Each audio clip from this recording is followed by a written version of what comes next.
السلام علیکم، میں ہوں عامر خاکوانی۔ اپنے فیس بک اور یوٹیوب چینل میں آپ کا خیر مقدم۔ آج جو ہے ویلاگس میں سوچ رہا تھا کہ اس موضوع پہ کیا جائے۔ مریم نواز صاحبہ کا ایک میں نے بیان پڑھا کہ وہ فرماتی ہیں کہ نواز شریف صاحب آئیں گے، میاں نواز شریف ملک کو بحرانوں سے نکالیں گے، زخموں پہ مرہم رکھیں گے۔ انہوں نے اپنے میرے خیال میں کوئی یوتھ ونگ سے یا کوئی ان کا کوئی نوجوانوں کا کسی پروگرام تھا مسلم نون کا، اس سے مریم صاحبہ نے فرمایا کہ وہ آ کے ملک میں مہنگائی کم کر دیں گے، بے روزگاری دور کر دیں گے، اور ساتھ ہی انہوں نے ایک دلچسپ خبر یہ سنائی لوگوں کو، بتایا کہ میاں نواز شریف کے کیے ہوئے کام اگر ملک سے نکال دیے جائیں تو باقی کھنڈر بچتے ہیں۔ تو جناب بات یہ ہے کہ جو لوگ مایوس ہوئے بیٹھے ہیں ملکی حالات پہ، خراب معیشت پہ، مہنگائی پہ، بے روزگاری پہ،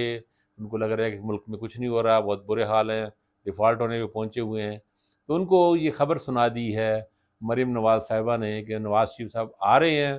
اور آ کے وہ انقلاب برپا کریں گے، اس ملک کو اٹھا دیں گے۔ اب آپ اگر یقین نہ کریں تو اس میں آپ کا قصور ہے۔ خبر مریم نواز صاحبہ نے سنا دی، میں نے بھی آپ تک پہنچا دی۔ اب مجھے اس پہ ایک واقعہ یاد آ رہا ہے۔ ہماری وہ کزن ایک بچی تھی، جب اب تو ماشاءاللہ بڑی ہو گئی ہیں، ڈاکٹر بن گئی ہیں، چچا کی بچی بیٹی، تو لیکن جب وہ بچی تھی تو وہ آپ کو پتہ ہے کہ گرمیوں میں دانے نکلتے ہیں، تو ہمارے یہاں بڑا رواج ہوتا ہے، مائیں خاص طور پہ ایک زمانے میں صافی پلایا کرتی تھی، ہمدرد کی صافی، وہ بڑی کڑوی سی، اور جس طرح کہتے ہیں نا کہ سرائکی میں ہم کہتے ہیں کہ کاہر دی کوڑی قسم کی دوائی ہوتی ہے، وہ پیا کرتی تھی۔ تو ان کو اسے کہا کہ بھئی تم نے بھی یہ پینی ہے، لازمی صافی پینی ہے۔ تو بڑے آرام سے کہتی پی لوں گی، دودھ بھی تو میں پیتی ہی ہوں۔ اب اس کے نزدیک دودھ اور صافی دونوں ایک جیسے برابر تھے۔ تو بات یہ ہے کہ ہم لوگوں نے اتنے لیڈروں کو بھگت لی ہے پاکستانی قوم نے، تو میاں نواز شریف صاحب کو بھی 3 دفعہ بھگت چکے ہیں، اور وہ اپنے ان کے سنہرے ادوار بھی ہم لوگ تو نہیں بھولے، میرا خیال ہے ابھی نئی نسل بھی نہیں بھولی ہوگی، کیونکہ زیادہ پرانی بات تو نہیں ہے۔ 2013 سے لے کے 2017 تک تو میاں نواز شریف صاحب اس ملک کے وزیر اعظم تھے، اور جو ایکسپورٹ ملک کی 2013 میں $25 بلین، $25 ارب پہ پہنچی تھی، 25 ساڑھے 25 تھی، وہ خیر سے ان کے دور میں وہ 18 ساڑھے 18 19 سے نیچے چلی گئی تھی، یعنی $6 ارب ایکسپورٹ کم کر دی گئی تھی۔ یہ انہوں نے ان کا سنہری دور تھا، اور بھی باقی سب چیزیں ہمارے سامنے ہی ہیں، ہم سب جانتے ہی ہیں۔ خیر، نواز شریف صاحب آئیں جی، جم آئیں، ان کے لیے سارا سٹیج سج چکا ہے، سب لوگ ان کو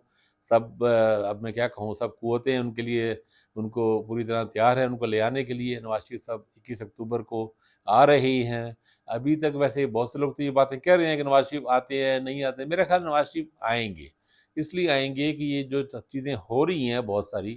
وہ ہو ہی اس لیے رہی ہیں کہ میاں نواز شریف آئیں، ملک کے وزیر اعظم بنیں، اور یہ جو ایک پورا سیٹ اپ ہے وہ اسی کے لیے ہی بنا گیا ہے۔ یہ سارا یہ جو چل رہا ہے پچھلے 1 سال سے، یہ سب چیزیں میاں نواز شریف کو لے آنے کے لیے اور عمران خان اور پی ٹی آئی کو باہر رکھنے کے لیے ہیں۔ تو اس کا تقاضا تو یہی ہے کہ میاں نواز شریف آئیں گے، اور ایک بہرحال ہوگا 21 اکتوبر کو اگر نواز شریف آ جاتے ہیں تو کوئی سیاسی سرگرمی شروع ہو جائے گی ملک میں۔ جب مسلم لیگ نون جلسے کرے گی تو تحریک انصاف کوئی پابندی لگانا مشکل ہو جائے گا، کچھ نہ کچھ ایکٹیویٹی ان کو بھی کرنی پڑے گی،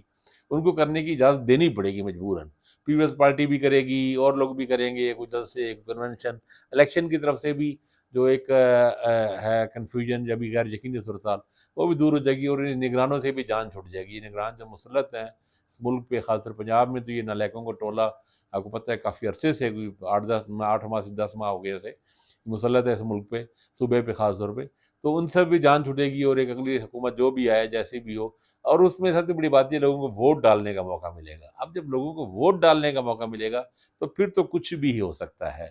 اگر واقعتاً جس طرح امریکنز کہہ رہے ہیں، عالمی ادارے کہہ رہے ہیں، یورپین یونین کہہ رہی ہے، آئی ایم ایف کہہ رہی ہے، اور ان کا دباؤ ہے کہ فیئر اینڈ فری الیکشن ہو، تو کچھ حد تک بھی اگر فیئر اینڈ فری الیکشن ہوئے تو عوام کا جو موڈ ہے، جو گیلپ سروے میں اور دوسرے سروے میں فیلڈ رپورٹرز نہ آ رہے ہیں، وہ پھر جو بھی ہوگا وہ پھر ایک طرح اپنی جگہ ہے۔ اس میں مسلم لیگ نون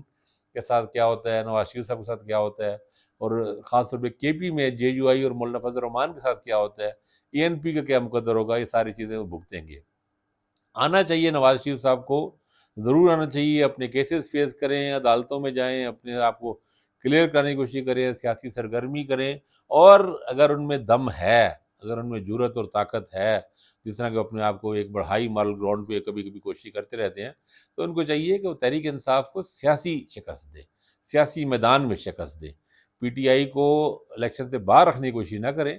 اپنے ووٹر کو، اپنے ووٹ بینک کو متحرک کرنے کی کوشش کریں اور تحریک انصاف کو سیاسی شکست دینے کی کوشش کریں، تب ان کی جیت ہوگی۔ نہیں تو یہ تو کوئی جیت نہیں نا کہ آپ دوسرے پہلوان کو پہلے ہی آپ اسے ناک آؤٹ کرا دیں، ٹیکنیکلی آپ اسے نااہل کرا دیں امپائر سے مل کے۔ یہ تو سیاست ہے، ویسے میاں صاحب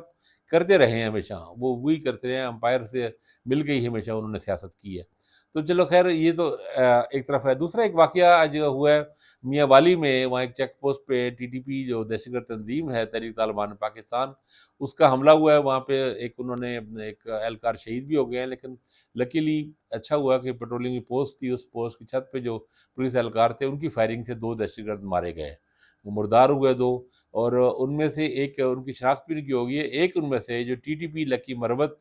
کا جو امیر تھا وہاں کا، اس کا بھائی، اور وہ ایک ٹی ٹی پی کے اندر ایک ٹیپو گروپ ہے، اس گروپ سے دونوں کا تعلق ہے۔ ایک تو خیر اہم آدمی تھا کمپیریٹیولی، یعنی کمانڈر کا بھائی تھا، دوسرا بھی وہاں پر ان کا تھا۔ تو یہ ایک حملہ ہوا، اس سے یہ دیکھیں نئی چیز سامنے آ رہی ہے۔ کل ہم نے دیکھا کہ مستونگ میں حملہ کیا انہوں نے، بڑا تباہی کی اور بڑا نقصان ہوا۔ ہنگو میں حملہ کیا، پولیس پہ مسجد میں کوشش کی، پھر پولیس پہ حملہ ہوا ہنگو میں۔ یوب میں ہم نے دیکھا کہ وہاں در اندازی کرنے کی کوشش کی، اس نتیجے میں 4 جوان ہمارے بھی شہید ہوئے، ان کے بھی 3 لوگ مارے گئے ٹی ٹی پی کے۔ اور اب میاں والی میں، میاں والی اس لیے سے اہم ہے کہ یہ پنجاب ہے، یعنی پنجاب میں ہم نے دیکھا ہے کہ لاہور، پنڈی، فیصل آباد، ملتان، ادھر ان علاقوں میں، سینٹرل پنجاب میں، ساؤتھ پنجاب میں بھی ان کا نیٹ ورک ٹوٹا ہے پچھلے سالوں میں، کوئی کاروائی نہیں ہو سکی پچھلے 2-3 سالوں میں کوئی کاروائی۔ لیکن میاں والی میں اٹ مینس کہ بھئی یہ اسی علاقے سے، چونکہ ملتے ہیں علاقے، ڈی آئی خان کا علاقہ اور ساتھ ہی ملتا ہے علاقہ، وہاں سے یہ اس کا مطلب ہے کوئی در اندازی کرنے کی اور ادھر سے کوششیں ہو رہی ہیں۔ یہ نئے ٹرینڈ کی بھی علامت ہے، اور ویسے میری اطلاعات بھی یہی ہیں کہ آپریشن کے خلاف ہونے جا رہا ہے، اور امید کرنی چاہیے انشاءاللہ ایک مؤثر اور بھرپور آپریشن ہوگا، اور وزیرستان میں بھی، فاٹا کے دیگر علاقوں میں بھی، جہاں جہاں ان کا نیٹ ورک توڑا جائے، ایک صفایا کیا جائے ان کا، پہلے کی طرح جس طرح آپریشن ضرب عضب ہوا تھا، پھر پیشر عدل فساد تھا، اس طرح کے اسی طرح کے آپریشن میں ہی ان کی طاقت کو، نیٹ ورک کو توڑا جائے۔ یہ اس وقت بہت ہی ضروری ہو گیا ہے۔ کچھ باتیں وہ ٹیکس سے متعلق ہیں۔ خبر یہ ہے کہ حکومت نے فیصلہ کیا ہے کہ ریئل اسٹیٹ پہ، یعنی یہ پراپرٹی وغیرہ کے جو بزنس ہے اس پہ بھی ٹیکس لگائیں گے، اور ایگریکلچر پہ بھی لگائیں گے، اور پرچون پہ بھی ٹیکس لگائیں گے۔ اصل میں اب وہ مجبوری یہ ہے کہ آئی ایم ایف نے بڑا ان پہ دباؤ ڈالا ہوا ہے کہ 9,000 ارب سے اوپر، 9200 بنتا ہے، 9 خرب کے قریب تقریباً وہ بجٹ آپ نے جو ریونیو اکٹھا کرنا ہے وہ کافی بڑا ہے ٹارگٹ۔ اس ٹارگٹ کے لیے ان کو پھر اس طرح کے ٹیکس لگانے پڑیں گے۔ اور اچھی بات یہ ہے، یہ بات بڑے عرصے سے مطالبہ ہو رہا تھا پراپرٹی کا، خاص طور پہ لوگوں نے یہ جو انویسٹمنٹ کر رکھی ہے اور وہ پیسے بلاک کر دیتے ہیں، اور یہ فائلوں کے جو کھیل ہے، ان سب چیزوں میں ان کو بھی ٹیکس نیٹ میں آنا چاہیے۔ یہ اتنے اربوں روپے کروڑوں کما رہے ہیں تو وہ ٹیکس بھی بھریں وہ۔ اور پرچون میں دکاندار جو ہیں، کوئی نہ کوئی ٹیکس چھوٹا صحیح ان پہ آنا چاہیے، ان کے بھی جی ایس ٹی وصول کرتے ہیں اور پھر اپنی جیب سے، اپنی جیب میں ڈال لیتے ہیں وجہ سے۔ اور زراعت پہ بھی ٹیکس لگنا چاہیے۔ ہمارا زراعت کے مسائل ہیں، لیکن میں نے آج تک، اتنی عمر میری ہو گئی ہے، 50 سال کے قریب ہونے والی ہے، آج تک نہیں دیکھا۔ ہم ساؤتھ پنجاب سے تعلق رکھتے ہیں، بڑے بڑے زمینداروں کا علاقہ ہے، بڑے بڑے جاگیردار، 100-200 مربے، وہاں معمولی بات سمجھی جاتی ہے، رینجر خان میں، لودھنا میں، اور اس طرح باولپور میں اور بہت سے علاقوں میں۔ تو ان میں آج تک میں نے کسی زمیندار کو خوش نہیں دیکھا، کبھی کسی زمیندار کو یہ کہتے نہیں دیکھا کہ ہم نے بڑا کمایا ہے۔ کروڑوں روپے کی وہ گاڑیاں لے لیتے ہیں، کئی کروڑ کی، کئی کروڑوں کی کوٹھیاں لیتے ہیں، پراپرٹیاں، جائیدادیں لیتے رہتے ہیں، ابھی فصلوں سے ہی لیتے ہیں، ظاہر ہے، باغ کروڑوں کے ٹھیکوں پہ جاتے ہیں، لیکن کبھی بھی ان کو خوش نہیں دیکھا ہم نے۔ تو ایگریکلچرسٹ جو ہے، ہمارے فارمر جو ہیں، چھوٹے فارمر بیچارے پریشان، لیکن بڑے زمیندار بھی کبھی خوش نہیں ہوتے۔ بہرحال ٹیکس ان کو بھی دینا چاہیے۔ ہم لوگ جو سرکاری ملازم ہیں، پرائیویٹ ملازم ہیں، لوگ ہیں، ہم سب لوگوں کو جب سیلری اس سلیب میں آتی ہے، ٹیکس میں، ٹیکسیبل انکم میں، تو ہم بھی ٹیکس بھرتے ہیں سارے۔ تو اب ان سب لوگوں کو بھرنا چاہیے، ملک ایسے چلے گا نہیں، اب ہر ایک کو ٹیکس دینا پڑے گا، ہر ایک کو کرنا پڑے گا، اکراس دا بورڈ یہ چیزیں ہونی چاہیے۔ بس اس میں یہ ہے کہ کچھ طاقتور جو بالادست طبقات ہیں ان کو بھی آنا چاہیے، بچنا کسی کو نہیں چاہیے، سب ٹیکس دیں ملک کو آگے بڑھانے کے لیے۔ اپنا خیال رکھیے گا، اللہ حافظ۔